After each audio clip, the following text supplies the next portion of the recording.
Jina naitwa Emmanuel Amos, ni mwenyekiti wa bodaboda kata ya Ngarenaro, lakini pia nimewahi kuhudumu kwenye nafasi ya naibu katibu wilaya ya Arusha, nikiwa nasaidiana na katibu mkuu wangu ambaye alikuwa ni hakimu Msemo.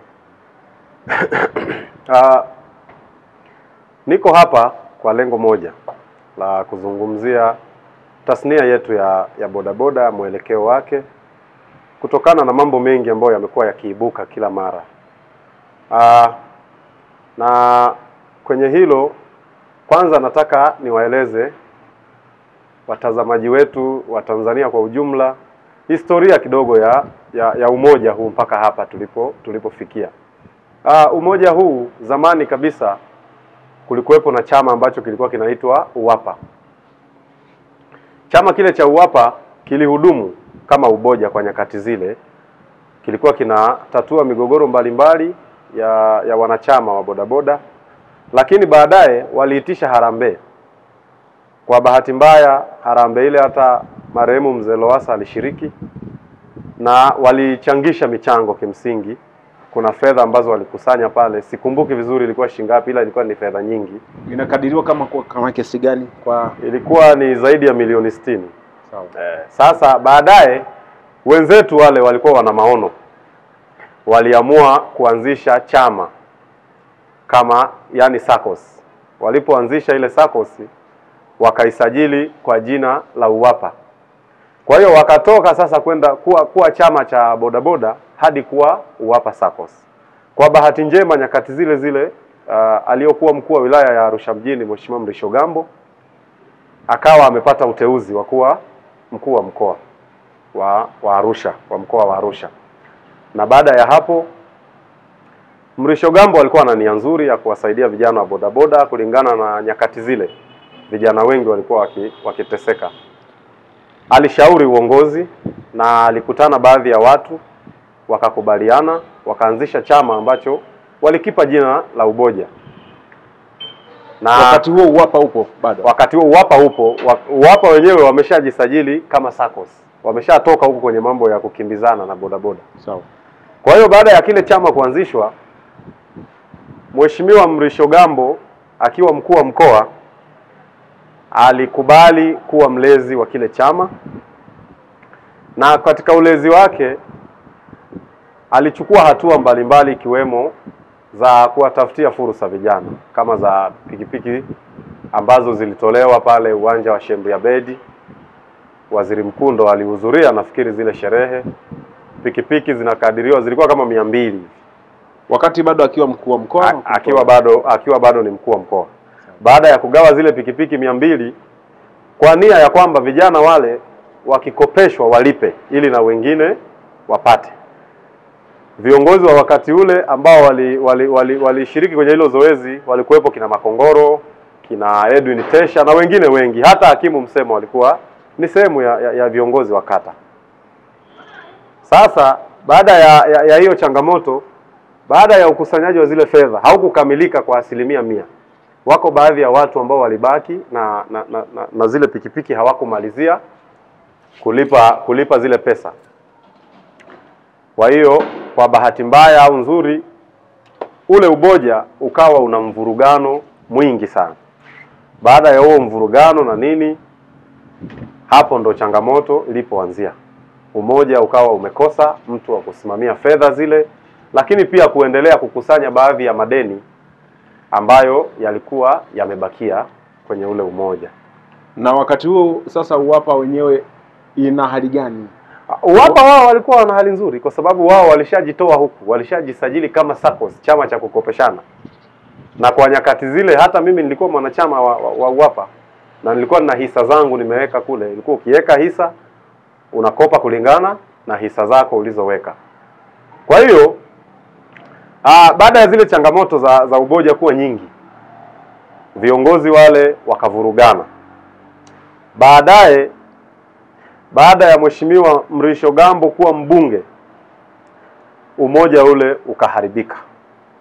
Sasa basi viongozi wa kata ambazo walikuwa bado wapo, kwa mfano Ngarenaro, kata ya Kati na kata zingine, walikusanyana wakashauriana kwamba sasa jamani, tulikuwa tuna umoja wetu unaitwa Uboja, kwa nini tusiuinue tena? Baada ya mashauriano yale, tukamfuata mkurugenzi wa jiji wakati ule, alikuwa ni huyu bwana nani huyu aliyopelekwa mahakamani juzi kati hapo, Utapimwa Pima naye akabariki lile wazo na alisaidia baadhi ya gharama kama uchaguzi, ukumbi wa Golden Rose pale alitusaidia, na hata mimi nilishiriki kwenye lile zoezi na niligombea kwenye moja ya nafasi za uongozi. Waliotosha kura walishinda. Kwa wakati ule mwenyekiti alishinda, alikuwa ni Okero, katibu wake alikuwa ni Msemo, na watu wengine walikuwepo wengi. Baada ya changamoto zile, viongozi hawa baada ya kuchaguliwa sasa kuwa sehemu ya uongozi wa wilaya, wakaamua sasa kufuatilia mali za chama. Baada ya ufuatiliaji ule wa mali za chama na nini, baadaye walirudi wakawaita viongozi wa kata wakiwa na bank statement ambayo inaonyesha akaunti ile ambayo wao wanadai ilikuwa na milioni 400, wakasema ilikuwa na milioni kama 2 hivi na kitu. Basi ufuatiliaji uliendelea, tulikwenda tuliwaelekeza waende mpaka TAKUKURU na wapi na maeneo mengine, walifanya hivyo, lakini changamoto ilikuwa ni mapokeo ya jambo lenyewe, lakini pia vyombo mbalimbali vilitunyima ushirikiano sana.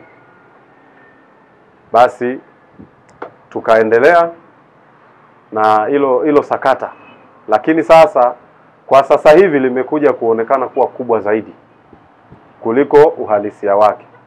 Lakini sisi viongozi wa kata tunafahamu kwamba fedha zile ziliibwa, hazikuchukuliwa, ziliibwa kwa sababu ziliibiwa. Ukichukua kitu bila idhini ya wenye nacho, maana yake wewe umeiba. Tulienda mbali zaidi, tukawaomba watukutanishe na Mheshimiwa Mrisho Gambo. Mrisho Gambo pia nafikiri shughuli zake nyingi za kibunge zilimnyima nafasi ya kukutana na sisi viongozi pamoja na wanachama wetu ili atujibu yale ambayo tulikuwa tunayahitaji. Hatukumuita Mheshimiwa Mrisho Gambo tukutane naye tukiwa tunampoint labda kwamba yeye ndo amechukua fedha zetu. Tulimuita kwa sababu alikuwa ni mlezi wa chama chetu cha Umoja kwa wakati ule. Kwa sababu yeye ndio aliwapa wazo, ndio alioanzisha kila kitu. Wazo la kuleta Umoja alisimamia yeye. Mambo ya bodi ya wakurugenzi aliyoileta ni yeye. Mambo si ya viongozi wa wilaya, yeye ndio aliyosimamia shughuli nzima. Sasa na sisi tulivyomuita, hatukumuita kama mtu ambaye ametuumiza au katuchukulia fedha zetu. Tulimuita kwa sababu alikuwa mlezi wa umoja wetu, ili tushauriane naye, tuzungumze naye, tuone njia gani tupite ambayo ni sawa sawa. Kwa bahati mbaya hiyo fursa hatukuipata. Kwani kidogo yeye alikuwa kwenye, baada ya Umoja kusimama wenyewe ndio akawaachia muendelee wenyewe? Baada ya Umoja kusimama hakutuachia, alibaki kuwa mlezi, na kwa sababu Umoja tayari ulishapata nguvu, wanachama wengi walishajua kwamba kuna uongozi wa bodaboda. Kwa hiyo tulikuwa tuna uwezo wa kutatua matatizo yetu wenyewe. Yeye alibaki kuwa kama mshauri, mtu ambaye ana nafasi yake kwenye umoja ule, kwa sababu alisaidia mambo mengi sana. Na kutoka hapo hatukupata fursa ya kukutana na mheshimiwa mlezi wetu ambaye ni Mrisho Mashaka Gambo.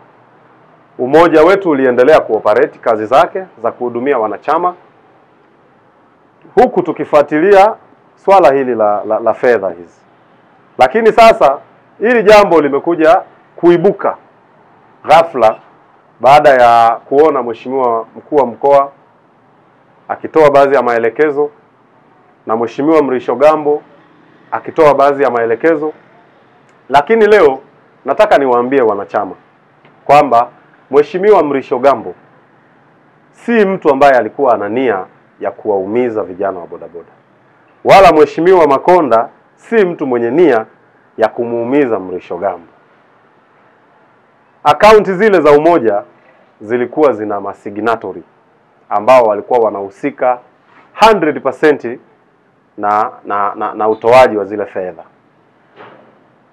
Bwana Msemo amezungumza vyema sana wakati anazungumza na hiki chombo chako cha habari. Ameeleza mambo mengi, lakini kwenye mambo yake mengi kuna sehemu moja ambapo amepasahau.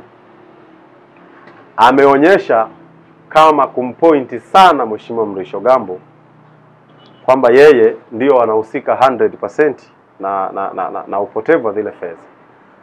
Namkumbusha tu kwamba Mrisho Gambo amewahi kuzungumza mbele ya Rais wa Jamhuri ya Muungano wa Tanzania Dr. Samia akilalamikia hili swala la upotevu wa fedha za umoja huu. Mheshimiwa Mrisho Gambo amewahi kuzungumza ndani ya Bunge la Jamhuri ya Muungano wa Tanzania akilalamikia swala la upotevu wa fedha na maeneo mengine mengi. Mheshimiwa Mrisho Gambo amekuwa akizungumza. Juzi kati tulifanya mabadiliko ya uongozi. Tulitanua chama chetu. Tuliona kwa sababu chama kilikuwa kina operate kiwilaya peke yake, tukaona tupeleke sasa tuwe wa mkoa zaidi, kimkoa. Tulishauriwa na watu wa LATRA kwa sababu kulikuwa kuna chama cha ushirika kinataka kuanzishwa. Kwa hiyo wakasema hawawezi kuanzisha chama cha ushirika ambacho kiko wilaya moja tu. Lazima uongozi utanuke uende kimkoa. Tulilitekeleza hilo jambo na mimi nikiwa sehemu ya kamati kuu, na maanisha nikiwa naibu katibu. Tulifanya mabadiliko ya katiba. Tulikwenda mpaka Dodoma, tena tulimwagiza Msemo akashughulikia katiba ikasajiliwa na Wizara ya Mambo ya Ndani. Kwa hiyo ni umoja ambao upo kisheria. Lakini changamoto kwa sasa hivi iliyopo, kuna baadhi ya viongozi ambao sasa wanapigania maslahi yao binafsi. Hawapiganii bodaboda tena. Unamaanisha nini? Nikiwa na maana kwamba tulipokubaliana kwamba uongozi sasa tutanue wigo, tuende kuwa mkoa mzima wa Arusha. Sisi viongozi wa kata tuliwakaimisha Hakimu Msemo pamoja na Okero. Okero akiwa mwenyekiti wetu wa mkoa wa Arusha, Msemo akiwa katibu mkuu wa umoja mkoa wa Arusha. Kwa kiufupi twende sawa sawa. Umoja huu umebadilika sasa ni wa mkoa. Ni wa mkoa, sio wilaya. Lakini kina Msemo wao bado hawajapigiwa kura za kuwa viongozi wa mkoa. Sasa hapo ndo nataka nikueleweshe sasa. Sawa. Kina Msemo kimsingi kwanza hawako kihalali pale. Hawajakizi vigezo. Unamaanisha nini? Vya kuwa viongozi wa mkoa. Nikiwa nina maana uongozi wa mkoa unachaguliwa na viongozi wa wilaya zote. Wilaya zote zinazounda mkoa wa Arusha, ambapo kwa mujibu wa katiba yetu unachaguliwa na viongozi wa wilaya zote, nikiwa na maana wa vituo. Wanapiga kura kukupendekeza uwe kiongozi wa mkoa. Wao hawajafanya hivyo. Leo hii ukienda hata Makuyuni pale, ni mkoa wa Arusha pale, hamna mtu anajua kwamba Okero ni mwenyekiti wa bodaboda mkoa. Leo hii ukienda hata Arumeru pale, hakuna mtu anayefahamu Msemo ni katibu wa bodaboda wa mkoa. Lakini nazungumza hivi kwa sababu gani? Kwa sasa hivi tuna viongozi wa wilaya yetu ya Arusha mjini ambao kimsingi wanafanya kazi nzuri sana. Hata sisi viongozi wa kata tumevutiwa na utendaji wao wa kazi. Wanahudumia wanachama wetu kwa haki bila uonevu. Viongozi hawa wa mkoa wameshainua mapanga kushambulia uongozi wa wilaya. Na wanashambulia kwa nini? Kwa sababu ya fedha hizi ambazo Mheshimiwa mkuu wa mkoa amesema baada ya miezi miwili zile zimepatikana. Sasa nataka niwakumbushe watu, viongozi wa wilaya ya Arusha mjini ndio wenye mamlaka ya kudai milioni 400, sio hawa wa mkoa. Kwa sababu Umoja kwa wakati ule ulikuwa umesajiliwa Arusha jiji. Maana yake vile fedha ni za bodaboda wa Arusha mjini. Si kama tunaelewana ndugu yangu. Si katiba imebadilika? Katiba imebadilika sasa, lakini kwa nyakati zile hata zile akaunti ambazo fedha ziliibwa, masignatory ni viongozi wa mkoa wa wilaya, sio wa mkoa, sio kina Msemo. Kina Msemo wao walishaenda kuwa viongozi wa mkoa. Hakimu Msemo amekuwa akimsema sana mheshimiwa mbunge kila maeneo anakopita, maneno kibao. Lakini hayo yote ni kwa sababu hana maslahi naye kwa sasa. Mheshimiwa mbunge wakati anafanya kazi kama mkuu wa mkoa, Hakimu Msemo alikuwa ni rafiki yake. Walishirikiana mambo mengi, walisaidiana mambo mengi, lakini leo hii yeye ndio amekuwa kinara wa kuzungumza mambo ya hovyo kumuhusu mheshimiwa mbunge, na amesahau fadhila alizopewa na mheshimiwa mbunge. Sisemi hivyo kwa sababu ya kumwataki, nasema kwa sababu sisi ni vijana, tunapaswa tuishi katika misingi ya haki na kweli. Mheshimiwa mkuu wa mkoa, mimi ni kueleze dhahiri kwamba Mrisho Gambo hakuiba fedha za bodaboda. Lakini hakuna mtu ambaye amesema ameiba. Kwa kinachoendelea, scenario inajengwa kwamba Mheshimiwa Gambo ndo amechukua fedha. Hata ukichukua bank statement, hakuna sehemu ambayo inamuonyesha Gambo amesaini. Katiba ya wakati ule ilikuwa kuna kitu ambacho kinaitwa bodi ya wakurugenzi. Fedha zilikuwa haziwezi kutoka bila bodi ya wakurugenzi kuidhinisha. Sasa kama wanataka kujua changamoto, waanzie hapo. Bodi ya wakurugenzi ilikuwa ina watu na ni matajiri wako mjini hapa. Tusaidie, ni kina nani hawa? Siwezi kuwataja moja kwa moja, ila wapo. Hata huyo Msemo wanawafahamu. Mbona sasa hamuwataji sana katika? Hatuwezi kuwataja hadharani, lakini ukija kiofisi tutakupa majina yao. Kwa nini mnaogopa kuwataja? Kwa sababu muda haujafika wa kuwataja. Mbona sasa muda umefikaje kumtaja Gambo? Muda umefika wa kumtaja Gambo kwa sababu Gambo anaingia kwa 100% kwenye huu umoja, kwa sababu yeye kwanza, Gambo ndio aliyotafuta pikipiki zile 200. Yeye ndio anajua fedha zile alizitoa wapi. Yeye ndio alikuwa anajua alizipata wapi zile fedha. Hakuna na ukitaka kuamini, hakuna bodaboda yoyote ambaye alichangishwa shilingi 100 yake kutoa kwa ajili ya zile pikipiki. Watu walinufaika, wakulipa walilipa, wakabaki na pikipiki zile. Lakini changamoto ilikuja, uongozi haukuwa thabiti kusimamia mali za chama. Tukatoka huko, baada ya viongozi hawa kukaimishwa, mambo ni mengi yalipita hapo katikati. Tulifuatilia zile fedha, tulivyomaliza tukawaelekeza, kwa sababu upatikanaji wa zile fedha ilikuwa ni process ndefu. Tukakielekeza chama chetu, viongozi wa wilaya wa wakati ule, kwamba sasa wafuatilie watu ambao hawajamaliza madeni. Walifuatilia, lakini kilichosikitisha, ziko baadhi ya pikipiki watu walinyang'anywa na zile pikipiki zimeuzwa. Na nani? Na viongozi wa wilaya wa wakati ule, ambao ni kina Msemo. Hao ziko pikipiki sisi tunajua mpaka zilipo, ambazo walizichukua kwa wanachama, wakazileta, wakazitengeneza. Zingine sijui wameziuza au wamewapa vijana wanafanyia kazi, hatufahamu. Lakini kama tunaanza kutafuta waizi fedha, waizi tuko nao. Msemo. Sitaki kusema ni Msemo, ila kama umechukua mali ya chama kwa mwanachama ambaye hajamaliza deni, alafu wewe ukaichukua ukaitengeneza ukampa mtu ukaanza kunufaika nayo, hata wewe ni mwizi pia. Kwa hiyo kama TAKUKURU na wao wana nia njema na sisi, waje tuwaonyeshe watu wa kuanza nao, akiwemo Msemo. Ndio maana nimekuambia usinilishe maneno, waje kiofisi tuwaonyeshe watu wa kuanza nao kwenye hili sakata, kwa sababu bodaboda wameumizwa sana. Leo hii ukitaka kujua ubaya wa uongozi uliopita wa wilaya ya Arusha, nenda kwenye vituo mbalimbali kaulize.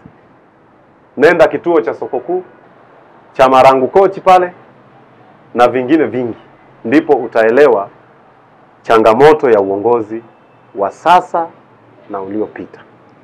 Sasa basi, mimi niwaombe Msemo na wenzake wawaache viongozi wa wilaya watekeleze majukumu yao ya kikatiba ambayo walipatiwa kwa mchakato ambao ni halali uliofanyika kwenye ukumbi wa mheshimiwa mkuu wa wilaya. Tusaidie kidogo. Wengi tunafahamu Msemo tu na Okero. Viongozi wa wilaya kina nani? Unaweza kutusaidia majina yao pia? Asante. Sasa uongozi wa wilaya wa mkoa, ndio maana nimekwambia hakuna uongozi wa mkoa, kwa sababu katiba inaelekeza kuwe na mwenyekiti, pawe na makamu mwenyekiti, pawe na katibu, pawe na naibu katibu, pawe na viongozi wasiopungua 2 au 3 wa nidhamu. Lakini vile vile pawe na kamati. Kuna kamati ya maadili, kuna kamati ya fedha, pawe na afisa habari. Lakini kinachotusikitisha, wanaojiita viongozi wa mkoa wako 3 tu. Wako 3 tu, ambao wao ndo wanajiona majogoo wa huu mkoa, ambao sasa kimsingi ndio nimekuambia, hata ukienda Arumeru pale hamna mtu anajua kuna uongozi wa mkoa. Na sisi viongozi wa bodaboda wa wilaya ya Arusha, sisi wakata, tumejikita kwenye kutatua matatizo ya wanachama wetu. Ndio maana leo hii ukienda kila kituo ndani ya wilaya ya Arusha mjini, hauwezi kupata tatizo ukiulizia si ofisi ya bodaboda, si viongozi wa kata, uongozi wa wilaya, kwa sababu ni watu ambao wapo kwa ajili ya kuhudumia wanachama na wanafanya hiyo kazi kikamilifu. Umesema kina Msemo waache viongozi wa wilaya, ni kina nani hao? Viongozi wa wilaya kwa sasa hivi tunaye mheshimiwa mwenyekiti wetu anaitwa Shaibu, pamoja na katibu anaitwa Magembe, ambao kimsingi wako pia na wao na viongozi wengine. Hao ni wa wilaya. Hao ni wa wilaya. Nazungumza hivyo wawaache kwa sababu napaza sauti, ikiwezekana kama mheshimiwa Makonda sasa na yeye ana nia njema ya kutusaidia sisi vijana wa bodaboda, hilo pia ni tatizo ambalo lipo. Uongozi wa bodaboda una mfumo wake, namna ya kupata viongozi, namna ya kutekeleza majukumu, kamati zinavyofanya kazi, kila kitu kimeelezwa ndani ya katiba yetu. Kupata viongozi wa wilaya wanachaguliwa na viongozi wa kata, ambao ndio wajumbe wa halmashauri kuu. Tulifanya hivyo kuwachagua kina Msemo, na tulifanya hivyo kuwachagua hawa walioko kwa sasa. Na mkutano wa kuchagua viongozi wa wilaya ulifanyika wapi? Hawa wa sasa? Ulifanyika ukumbi wa mkuu wa wilaya. Na viongozi wa mkoa walichaguliwa? Viongozi wa mkoa hawakuchaguliwa, walikaimishwa majukumu ya kwenda kuunda safu ya uongozi wa mkoa, ambapo waliowapa hayo majukumu walikuwa ni viongozi wa vituo wa Arusha mjini peke yake. Sasa mbona nyinyi mmenyamaza, viongozi wa vituo? Ndio maana nimekuja hapa kuzungumza. Mimi sijanyamaza, ndio maana niko hapa. Walionyamaza ni wao wengine, lakini hakuna asiyejua hilo. Na bodaboda wengi wa Arusha mjini hawashughuliki na hayo masuala kwa sababu wanapata huduma zote wanazotaka ndani ya uongozi wao wa wilaya. Kwa nini hamna uchungu na hizo milioni 400? Uchungu na milioni 400 tunazo. Tunazo sana, tena kuliko hata hao wanaozungumza.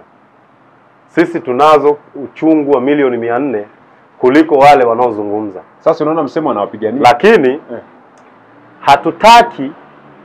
hatutaki tudai milioni 400 kwa kuwaumiza baadhi ya watu ambao kimsingi hayo masuala hayawahusu, au hata kama yanawahusu wao walishafanya wajibu wao. Ukidai milioni 400 kwa kumwataki Mrisho Gambo, maana yake moja kwa moja unakuwa una nia nyingine tofauti. Ndio maana nikakwambia zile fedha zina mkanganyiko mwingi. Kudai milioni 400 haitoshi. Lazima ujue unamdai nani, unaanzia wapi, uwe unajua historia ya zile fedha, chama kilichokuepo, viongozi waliokuepo, kwa sababu kama shida sasa ni viongozi waliokuepo, hata Msemo alikuwa ni sehemu. Yeye alikuwa ni mwenyekiti wa kata ya kati kama sikosei. Kwa maana yake na yeye yumo. Kama tatizo ni uongozi, uliokuwepo, uongozi ulikuwa una masignatori kwenye ile akaunti, ambao Mheshimiwa Mrisho Gambo yeye hakuwa sehemu ya watia saini. Yeye alikuwa ni mlezi wa chama na alitekeleza wajibu wake kama mkuu wa mkoa wa kusaidia vijana. Kwa sasa hivi tunavyozungumza ni kwamba watu wanang'ang'ana na milioni 400 lakini wamesahau kuna pikipiki 200.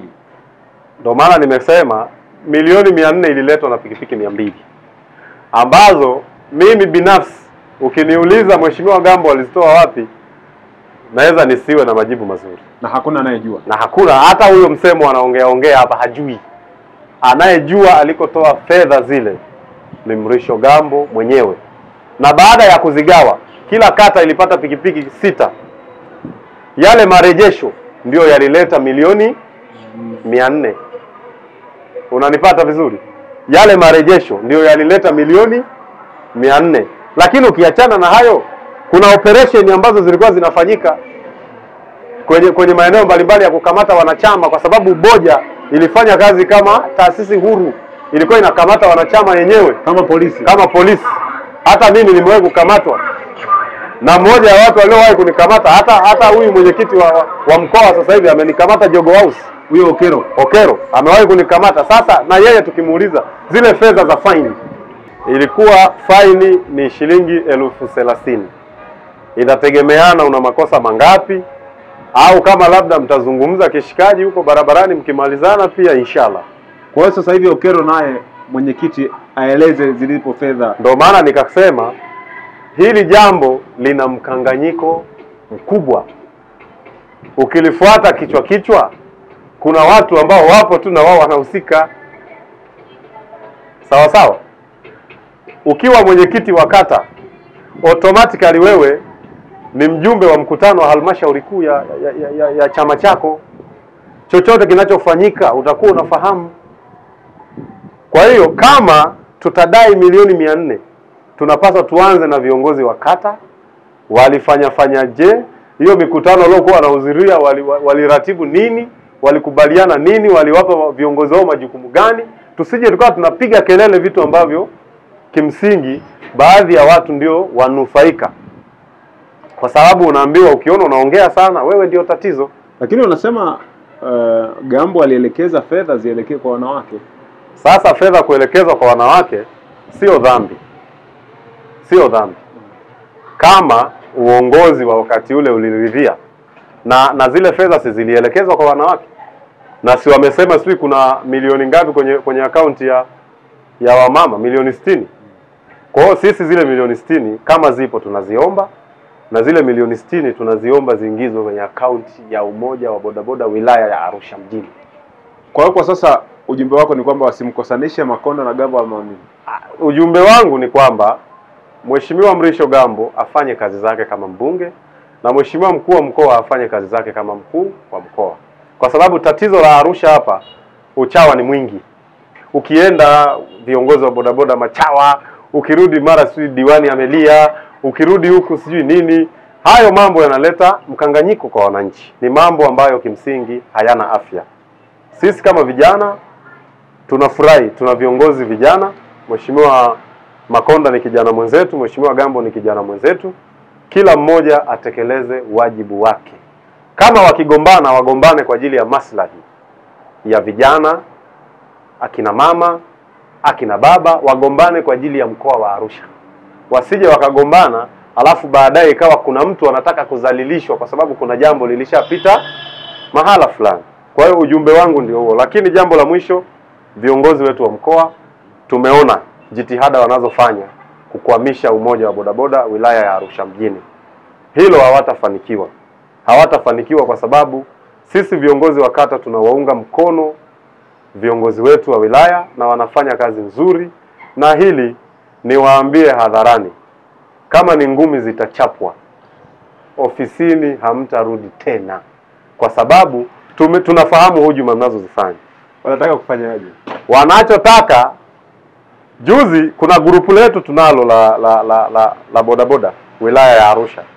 Hakimu Msemo walikuwa anachati peke yake, ana namba zake 3. Anajitumia message, anajibu yeye, analeta namba nyingine anajibu yeye. Sasa hilo sisi tunalifahamu.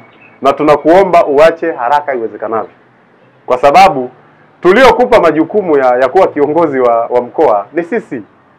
Ni sisi, hukupewa na viongozi si kutoka Longido si wapi, ni sisi ndio tulikupa. Kwa hiyo sisi tunaweza tukaamua tukajiondoa kwenye hiyo chama chenu cha mkoa, tukasimama kama umoja wilaya ya Arusha mjini. Unanielewa sijui?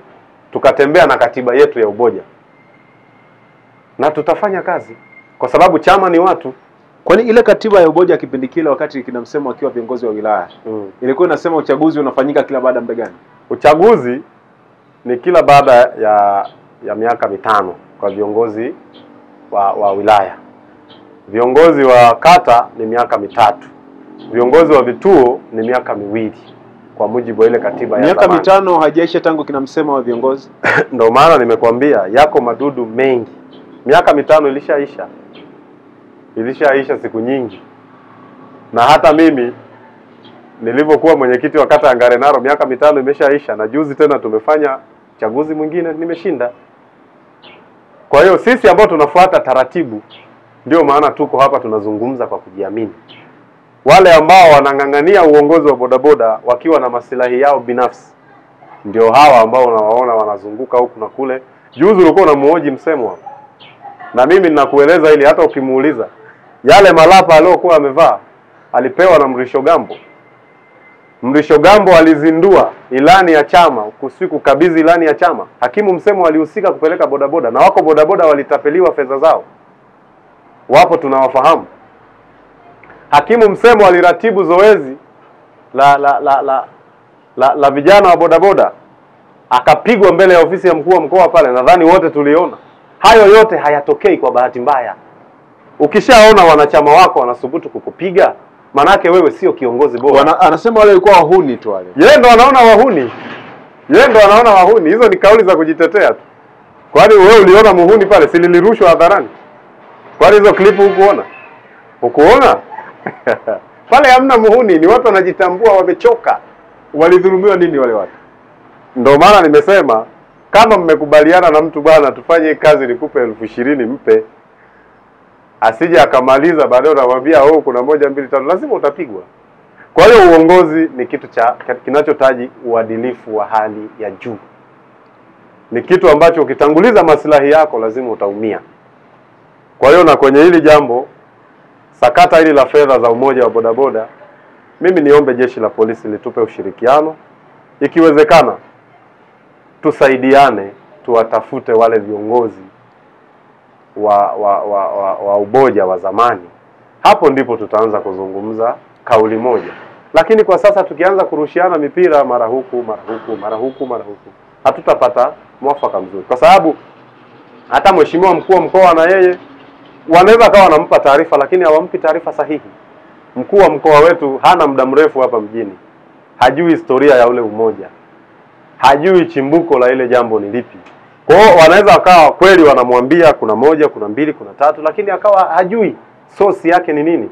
Kwa hiyo ni vyema akajua kwanza jambo, akajua chanzo, akajua nini kilitokea. Baada ya hapo sasa ndo akitoka na kauli awe ametoka na jambo ambalo analifahamu vizuri.